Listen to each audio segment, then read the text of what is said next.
Hey guys, here. So, a little bit to get through today. Team Standouts kind of confirmed for Wednesday. Freeze we know about coming to, which I would estimate would be Friday. Then, kind of a lot of content this week in Madden Ultimate Team. We're going to go through that. Some things you might want to do. We're going to predict who we're getting for Standouts.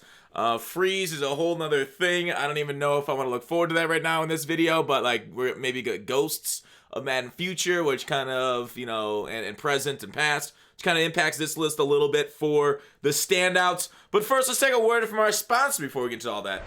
Rock Bottom Coins is the #1 place to get your Madden 21 coins. If you make coins for my videos, sell them to Rock Bottom. If you're buying, use my code GUTBOX for 15% off. Okay, so you're probably asking, wait, how do we know it's confirmed on Wednesday? They didn't really specifically say anything. Well, they kind of did. And I think you guys will be able to hear this. Let me shift this over a little bit, turn it up. And basically on Good Morning Madden, Farrell's right here said... Schedule. Show you that one more time. We talked about the legends from the weekend. Agent K pretty much gave you what was coming on Wednesday, which is exciting. So like when he said Agent K, because Agent K came on the show this morning, talked about Team Standouts on their way, and then they teased... They said words like chill a couple times. So, and Kay's going to do a special stream. I would imagine the special stream will be Thursday night that he's going to come back, but Farrell's going to take it for the rest of the week. So that's why we think Standouts is coming Wednesday a little bit, because he actually confirmed Standouts are on their way this week. So probably for Wildcard Wednesday. That's going to be the wild card. We'll talk about that, Friday Freeze, and then some other stuff. Let's go through the Standout. Before I get to the actual players list, like last Standouts, had some pretty good players in it, right? We had, let's show you those lists.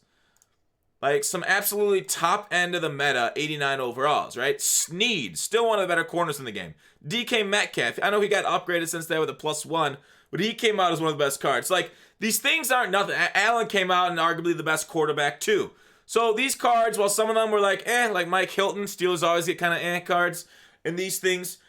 Some of them came out and were like, whoa, this is actually like one of the best cards in the game. Now, I don't know if we'll have that again. Overall numbers, these were 89s, hopefully 92s, right? 91s are a little bit underwhelming right now. So 92s hopefully are the way they go if we want to show the team affinity, team standouts. So like a lot of people are like, oh, should I invest in team of the week? Because guess what? These sets took a lot of team of the week cards. And sure, you can try it. I just want to let you know it is risky, right? It is risky because I would assume if they upgrade the overalls, the cards in the Team of the Week might go up in overall for the requirement, or the set might get bigger. We just don't know what EA's thinking right there. But most likely we'll see it Team of the Week again, because it feels like these things are basically Team of the Week for every single team. Once a program, I guess you could say Themed Diamonds, Themed Diamonds, yes. And theme builders are the same way, although diamonds will probably only get like once more this year. Builders will get like every series. Standouts basically getting every series, which is an insane amount of content, which is kind of nice. We're kind of getting into it after having a rough first couple of months. So what's our list looking like? Okay, what are we doing for that? I'm just gonna kind of go through it. So I basically went through Reddit threads, and last time I did team builders on my own, and this time I'm like, well, let's see what the community has to offer. And then I kind of like narrowed it down based off theme teams for different cards and who's gonna get it. The guys that I think they're gonna get are here, and then like some other names that Reddit put down as potentials are over here. But like, if we go with like the Cardinals first, Christian Kirk, because like this is all based off how each theme team does. So we're gonna go down maybe one by one. But like, yeah, to finish off my thoughts on Team of the Week. Is it a good idea to invest in them? I don't know, man. I don't know. That's tough because like we don't know the overalls. I mean, it's not a bad idea. Like if you're into that, if you got some spare coinage to get in there to kind of stack some more, because we would assume they're gonna keep it the same, right? And if you have golds in your binder, like, oh, should I exchange for Team of the Week cards now? I would hold your golds to know exactly what you're expanding, right? It's not a bad idea because Team of the Weeks have these gold exchange. Like the best one so far in the first series was this one, right? In week 2, because it gives you the minimum amount for the 76 to 86, the 78 to 86 overall exchange. Now, we don't know, so that's why I'm saying don't exchange them quite yet. You can build up gold, snipe golds, and wait, because if you need like 81s, maybe this is the one you want to do. If you need 80s, maybe this series. Wait. I actually don't know the 80. What do they switch to 80 overalls? Maybe this is the series you want to do with 78 overalls. So there you go. It's a tough one to figure out right away. The week 12 one minimum is 78 also. So 78s are the ones you really kind of want to snipe, it looks like so far. But we're also getting Team of the Week tomorrow. So definitely be on the lookout. I think golds are probably the safest of investments, at least at 78 overall level. If you can snipe some of those for like 1,000. Or do the Gat Packs. Gat Packs have been surprisingly strong too, as we've talked about before. So let's go back to it. Actually, let me zoom out a little bit here, fit it on the screen. So I put Christian Kirk for the Cardinals theme team because we're still running with Larry Fitzgerald there, so he definitely needs to be upgraded. Get him up into the 90s to give round out their wide receiver core. And you know, it makes sense, right? That's kind of what these things are, to help out the theme teams a lot.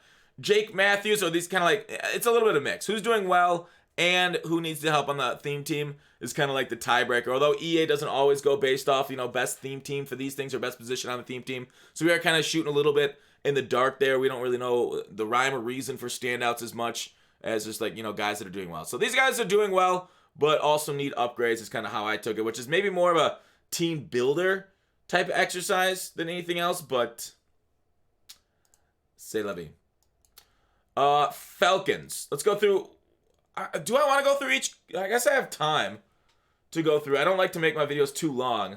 Falcons, do I want to go through each theme team and explain why I chose each card? Not really, right? Matthews for the tackle. You need him because to upgrade your 79, right? The other positions of need on the Falcons, really maybe safety. And that's kind of it, right? Safety and offensive line. I mean, there's some really stacked theme teams now, right? I can maybe update my rankings. Ravens, I took Wolf.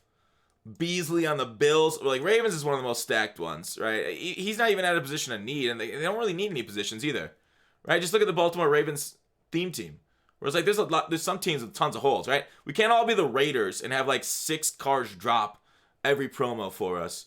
But, like, maybe an interior guard? Like, if your only struggle on your theme team is interior guard, you're pretty freaking blessed, right? If the Ravens don't get another card for 4 months, they'll still have a high overall squad and probably one of the best theme teams. So, yeah, let's not go team by team. Let's just break it down, right? Like, Elliott could have got one.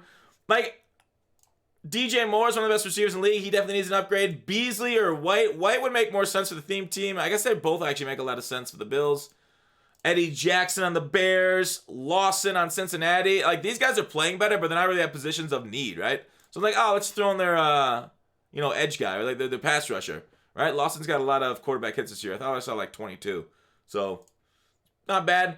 Ronnie Harrison. He's like, we got Rodney Harrison at home. And Rodney Harrison at home is Ronnie Harrison for the Browns. They didn't need safety help, though. Leighton Vander Esch for the Cowboys. They don't need, like, linebackers aren't that great this year, but Leighton Vander Esch definitely needs an upgrade. Bulls, Broncos could have had they got pretty nice DBs or CBs, but their safeties maybe would help. But, like, I just upgraded a gold tackle there. Galladay, I don't know why he hasn't been upgraded yet. Elton Jenkins, I've heard this complaint from Packers fans forever. Savage had himself a game. Didn't he have like an interception there at the end?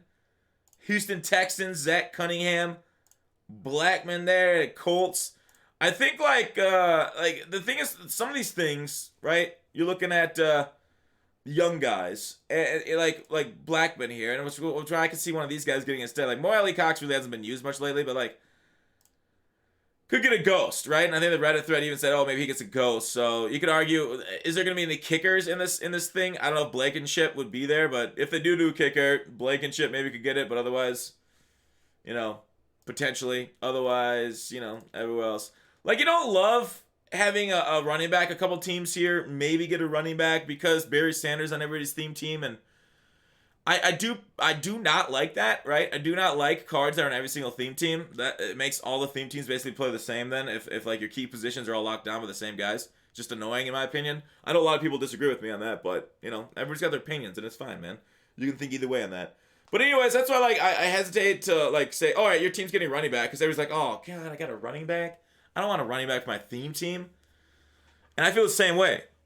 And so, like, that's why I'm, like, hesitant to give anybody running backs because, you know, I just think it's dumb. But anyways, Jaguars, you can take Juwan.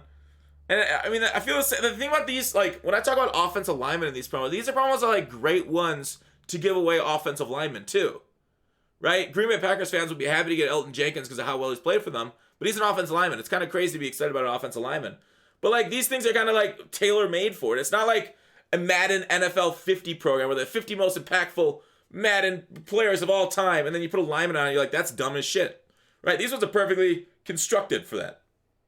So, Colt Miller for the Raiders. I mean, possibility. And Herbert, one of the reasons I didn't say he's going to be for the Chargers, because I'm thinking Ghost of Future also for him. Hunter Henry, because they need to upgrade bad. Hunter Henry's like 80 overall right now, so they need a tight end upgrade bad for the Chargers. Although, wait a second. Do they need one? No, they don't. I was like, wait, I thought Gates. Yeah. They don't need him, but he's an 81 overall, so maybe he could get an upgrade there. Maybe not. Maybe I guess they don't need him. And Herbert's an 88 currently. Now to think about it further, Chargers theme team maybe needs a nickel. You got Derwin James, the sub linebacker. Yeah, their defense is looking pretty tough. Second tight end or the receivers. Yeah, maybe another receiver replace this guy. Yeah, I was confused for myself for a second. But yeah, Henry, we saw one. Havenston, like, I don't know how well Havenston's playing this year. I haven't really followed the Rams a lot in their offensive lines. But, like, he's a low gold in the game, and the rest of their theme team looked pretty strong, especially their defense. Oof. Rams' defense theme team is amazing. So I gave him offensive tackle, right tackle, because we always want a right tackle in these promos. Gesicki, the Dolphins, right? The Dolphins, what I was thinking with bad tight ends. He's like an 80. They need desperate upgrade there. Minnesota Vikings, Dantzler, Prantzler. I think this is a great season for him. He can get up there with fucking Rudolph on the sleigh. J.C. Jackson. Dude, New England Patriots fans have just been like stumbling over themselves to complain about no J.C. Jackson upgrade. I went with Saints with Gardner Johnson here. Hendrickson's an option too. Saints have got a pretty good theme team. I don't know why I'm only picking a few ones to look at. I truly don't know why. But like overall, like this Saints, like their offensive line is great. Tight ends, they got two good ones. Wide receivers maybe could use another one or two. Okay, I can see that. Give Emmanuel Sanders the upgrade, but he hasn't really been playing well at all lately. He hasn't really been giving the ball to him. Taysom Hill upgrade could also happen too, because he's been surprisingly good. Been winning games, right? And that's all that matters. That's why Tim Tebow's still employed in the NFL. Wins are the quarterback stat. But otherwise, when you look it out, pretty well balanced throughout, outside of maybe here. So, upgrade to safety. Not a bad idea. Bradbury, one of the better corners in the league this year. Giants, like, dog, I hate the NFC because every single team in the NFC thinks they're, like, really good because of they're near the division lead. That's the NFC East is just the fucking worst. God, I think their fan bases is what makes it worse. At least when the AFC South was horrible, their fan bases weren't that bad. They knew they sucked. New York Jets, Quinnen Williams. He is playing like an all-star. Even though all-star is more of a baseball term. Pro Bowler, all-pro. Quinnen Williams has kind of been up there. And a shining star on, I would say, a poop-filled sidewalk. Philadelphia Eagles. Oh, they just got their defensive coordinator fired like a few minutes ago. Miles Sanders or Fulgham, Philadelphia Eagles, another team that's kind of tough. Like, I would have upgraded their tight end there, Ertz, but he just came back. I think the first time he missed, was it a couple months or so? Otherwise, if this was like a week or two later, I think Ertz would have been my choice to upgrade at that position because, you're right, a running back upgrade. Ugh. Steven Tuitt, I could also see these guys as kind of like more dark horses. Like, I guess Ray McLeod would be the dark horse, and Juju Smith-Schuster would be a great one there. But I think Tuitt, because of how well he's played, because of how amazing he is, IRL, one of the best interior defensive linemen in the league. I think he gets the upgrade, long overdue. He should have got this 92 like months ago. But there it is, Steven Tuitt. They are kind of slow on the Steelers' upgrades, sadly. Kerry Hyder for the Niners. Maybe they could get an O-line tackle. Like, the thing is, like, the Niners theme teams and other ones just so stacked, you really don't see weaknesses that you want to necessarily upgrade there. Right? Niners, Raiders, and a couple others that I went through, like the Ravens. Where'd you go? Oh, all at the top. They went by numerical. Makes sense. Like, what is the upgrade? Like, maybe the offensive tackles, like McGlinchey or Williams, could get upgrades to 92 if these are the things. I guess wide receivers, but Ayuk, with his speed on the theme team, is like one of the best cards in the game. So yeah, maybe a receiver upgrade. I could see that happening. But they're like, their defense is just stacked throughout. So yeah, that's kind of the way the wind blows. All right. Quandre Diggs for the Seahawks. Damian Lewis also an opportunity. Carlton Davis, Tannehill, and Alex Smith back-to-back as quarterbacks. It makes sense, right? Oh, wait, I spelled that wrong. Sorry, I'm an idiot. I'm just delete it. That never happened. Alex Smith feels like the only one for the Washington because I think, like, Chase Young will get a Ghost Man, a future guard. But, like, yeah, then Tannehill. So that's my list. Hope you guys liked it. Sorry this went on a little bit longer than I wanted to. Ultimate Freeze on the way Friday, hopefully. Series 4, maybe the week after. We got no info on blitz tickets. They spent their time circle jerking about competitive nonsense and like completely uninteresting shit, and no info on blitz tickets. So there you go. That's the video. Hope you guys enjoyed it. Thanks for watching Cold Action. I'll see you tomorrow.